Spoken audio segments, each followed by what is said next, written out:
Welcome back to Aware USA, where we try to get the stories out so that everyone can be aware of what's going on around you. This next story is about Stephen Addison, a 32-year-old black male that was shot in the chest for road rage, hate crime by a white male that's 51 years old. Black Stephen Addison is for the Army. He's a father, husband, brother, mentor. He was very, hands-on with his family. His wife went on the news and said that he was actually leaving the gym the evening that he was gunned down at one of the Fayetteville's busiest intersections. She also claims that he may have been weaving in and out of traffic. He was riding his motorcycle while a father and son was in a pickup truck. This story reminds me so much of Ahmaud Arbery murder.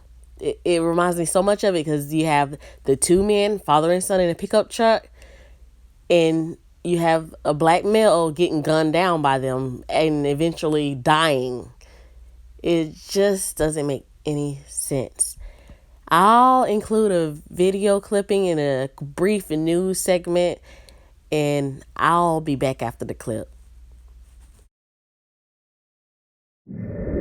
These are the 6 seconds that changed the life of 32-year-old Stephen Addison.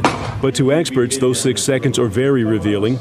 Anthony Waddy and Ricky Davis are both retired Fort Bragg soldiers with years of experience in security consulting.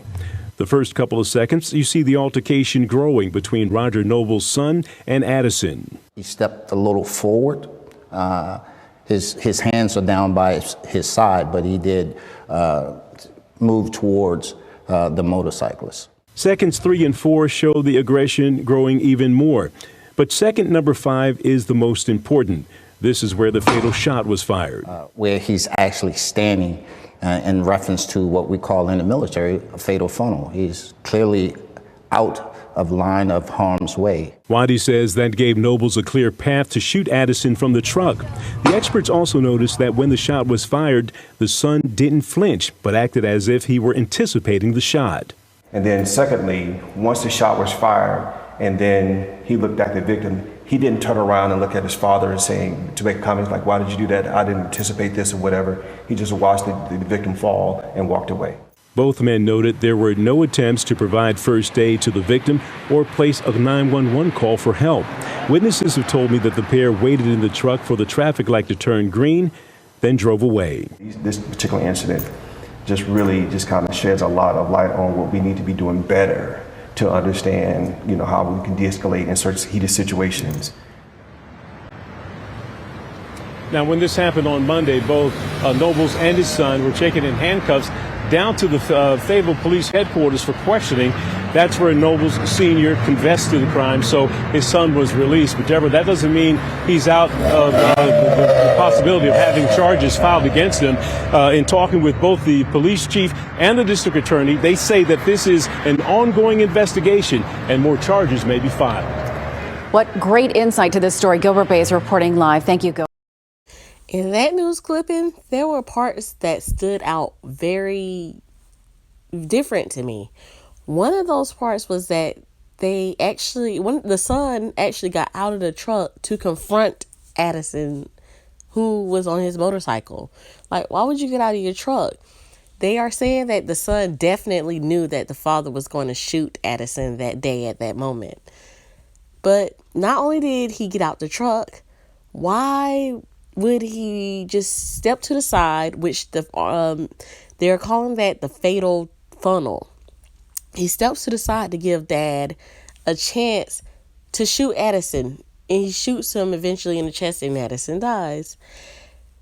But the thing that really bothers me is that the son looks down at him. He doesn't flinch. You guys watch the news article, the video again.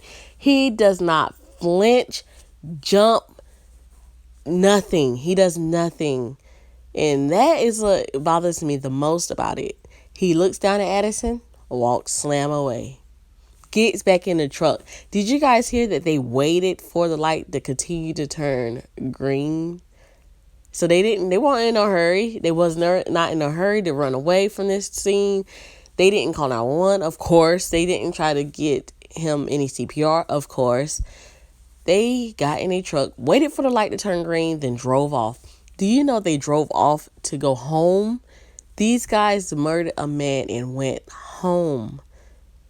They say that as soon as they pulled up, the police was on their tails, got arrested. But the thing is, the son has been let go. Hopefully they find some kind of charges on that son, being that he was an accomplice. He was there. He got out the truck. He helped his father do this. So I'm hoping that the son gets to go get some charges against him as well, and a conviction. But you guys, I've shown you some pictures of Addison, his family. He just seemed very loved, you guys. And yeah, this is such a sad story.